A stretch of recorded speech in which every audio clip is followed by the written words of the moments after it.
superific, spanktastic, phenomenal chat. Spanktastic. That's a video company. Yanktastic?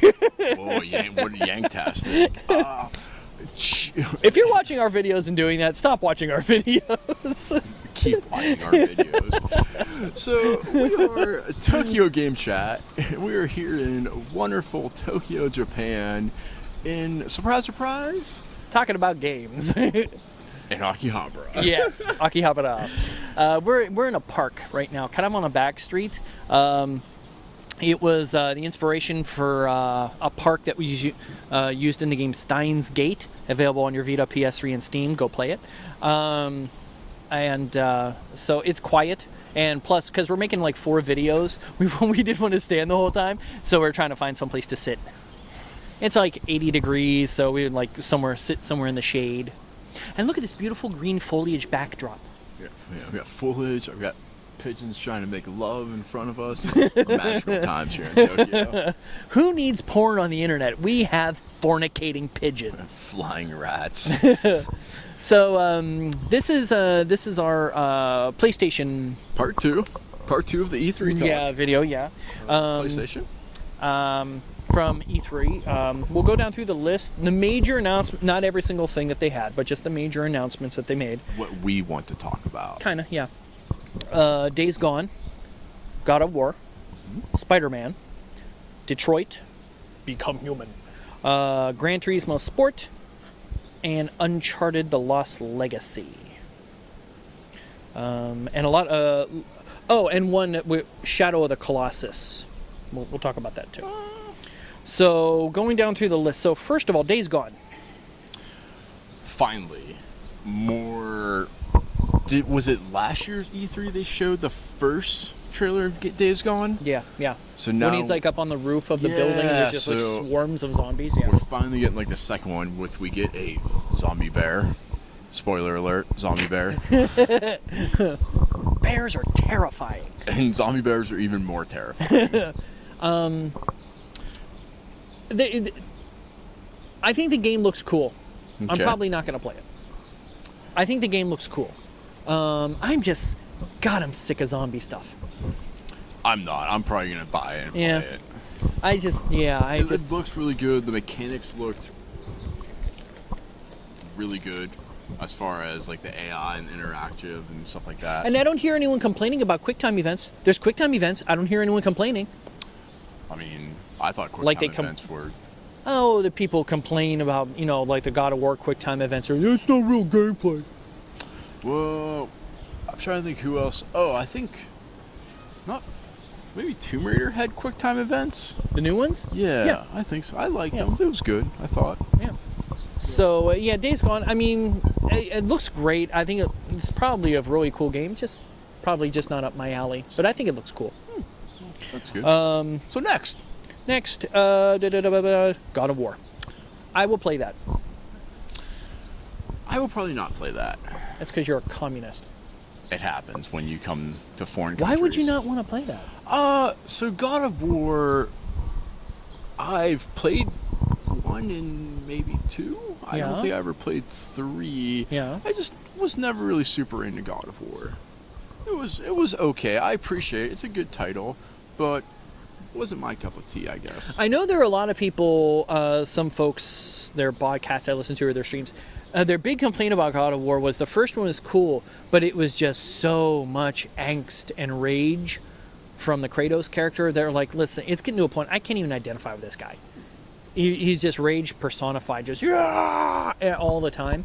So they felt after a while that was a bit tiresome, which I get. Yeah. I like what they're doing though with this, that they're putting in. He's got a son, so he's not he may be the rage-induced killer from the other games, but now he's got a kid that tempers it a little bit. I'm curious about that. I knew, the whole thing about Kratos and why he was so rage-filled was his family was killed. Like that's why he was white was the ashes. His wife and his daughter. Yeah. And now this, like the son Atreus, there's no explanation. Is this Kratos? Is this the same Kratos? reincarnated somehow, or is there a God of War for each pantheon of gods? Like for the first God of War, though, that was Greek mythology. Yeah, This now one is Norse mythology. Yeah. So is it the idea, are we eventually going to get like a Shinto mythology God of War? Which I'm not gonna lie, would be really cool, but I would play that. yeah. So I don't know, but I think it looks good. I like it. The gameplay style very arcadey, which to me is very accessible. I mean, it looks good. It looks like it's gonna be fun. Mm-hmm. But we'll Okay. see. One I know you'll play, Spider-Man. Words do not describe how excited I was about Spider-Man. That's Sucker Punch. Sucker Yes. Punch, who did Infamous, Yeah. which was fantastic. I love the mechanics of Infamous. I'm super glad they're doing Spider-Man. I was already all giggity because in the trailer, you got they talked about Fisk was in there. Oh yeah, So we I have was the happy about Kingpin. that. Yeah, yeah. So it was already tickling my Spider-Man parts and making my spidey senses tingle. I was waiting for the Spidey sense. Yeah, I'm really excited about it. It looks really good. I think they took some cues too, because did you play the old Spider-Man 2 from Activision on PlayStation 2? That might have been the one that I played that where you could pretty much, it was like open world and you Yeah. could swing. Yes, that was awesome. And that was the whole point. Nobody really cared about playing the game. All they cared about was swinging around New York on their webs.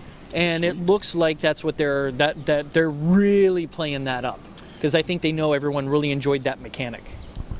The story, of course, Kingpin, that's cool.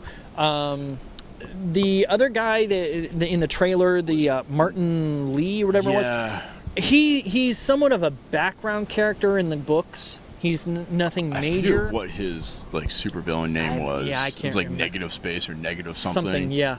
But I think it's a good taste. I think more people like Sucker Punch fans are going to be looking for what are more mechanics. What's a combat going to be like? Getting hands on. Comic book fans are going to be looking at, okay, what villains are you going to be including? Is it just Kingpin? Are you bringing in Shocker? Are you bringing in Mysterio? Are you bringing in Hobgoblin? I would assume Vulture because I feel like this is going to be maybe tie into the movie. I read an article that said definitely it is not made to be a tie-in to the movie. That's fantastic. This Yes. makes me excited. Which I think gives them a lot more freedom as to what they can create in the game. They're not going to have to worry about what the movie is showing. Yeah. Excellent. So, in Sucker Punch, yeah, Infamous, I toyed around with a little bit. It didn't really grab me, but I understand why people love it. So I think Sucker Punch is going to do a really good job on this. It is going to be a system mover. Spider-Man. Detroit Becoming Human. Yes. It looked awesome. I think Quantic Dream makes fantastic looking games. I think David Cage is, well, he's a bit too far up his own ass, but Quantic Dream, they do really cool stuff. Did they do Heavy Rain? Was it a PS3 title? Yeah. That, because Beyond Two Souls. Yeah, because they were talking about how this game's gonna, everything you do is gonna affect everything, all the decisions. That was a very Heavy Rain-ish feel for me. Which Heavy Rain was the game I really thoroughly. I didn't play till later in the PlayStation game, but it was awesome. So I'm excited for another game with this kind of aesthetics to it. Yeah, I like the Android cyberpunk style. I like that. I like cyberpunk sci-fi, so I think that game probably a lot of people are going to be liking that game. Of course, just like Beyond Two Souls, though, everyone was hyped for it, and then when it came out, they were really disappointed because there's not as much actual gameplay. It's more choice making, some limited gameplay, and I think people get disappointed with that. But I think don't let us down. That's what we're saying. Well, no, I think Quantic Dream just needs to make it very clear that, hey, yeah, you're not going to be running and gunning in this game. That's not what we make. Yeah. Gran Turismo Sport. Do you play Gran Turismo? Yeah, it's another racing game. Yeah. I like cars. I like Need for Speed, but it's Just been like a long time. just like Forza. I don't play them. They look beautiful, and Yeah. if you're a car nut, it's probably love 'em. awesome. But yeah, I don't. We really know care. you love them, K-Dog. Yeah, and Wambo, and Sean, and Well, there's too many people. Moving on. Uncharted: The Lost Legacy. I was confused. Why? I thought it was Tomb Raider when I first saw it. I'm like, oh my god, is this a Tomb Raider? I was like, wow, Laura looks a little different. Then I realized that I'm an idiot and it was not Tomb Raider. Well, that's not exclusive to video games, but That's fair. I'm a full disclosure. I didn't play the Uncharted games. I have this thing, I don't know why, that the games look beautiful and the voice acting is great and the stories are great. I always seem to boil it down to its key component, and the key component is third-person shooter, and I don't care. That makes sense. It makes me a terrible person, I know, but yeah. That's one too. I'm shocked that you're not all about. I feel like your Sony inner fanboy is slightly dying when you don't touch an Uncharted title. I probably am losing a lot of street cred with people finding out that I don't play Uncharted, but sorry guys. I mean, in all fairness, so there are some other people out there, much bigger names than me in video games, and they have not played Uncharted. Fair point. They just they don't tell people. That's why you're the hero we need, Dave. You told us. When at parties, when people talk about Uncharted, they just smile and nod. They don't actually tell people. So yeah, but I think it looks really, really cool, and I think Uncharted has an unlimited potential for so many different stories. Yeah. And then the last one, Shadow of the Colossus. That was my megaton for me personally. I don't think for PlayStation, but for me. You know, that's one of the ones I was really excited to see. I know it's a fantastic game. I played a fraction of the game. I never beat the game, though. A lot of people didn't, I think. One, I watched my roommates play it all the time. They loved it. Maybe this time around, though, maybe I'll pick it up, because it does look fantastic. I think for me, one, it was completely unexpected. I don't think anybody knew they were doing this. Two is because I think Last Guardian, despite its whatever supposed flaws, I know that janky camera angles. I played at Tokyo Game Show last year before it was released. There was some, it was difficulty with the camera and stuff. But the overall aesthetic, the idea, everything I thought was so cool.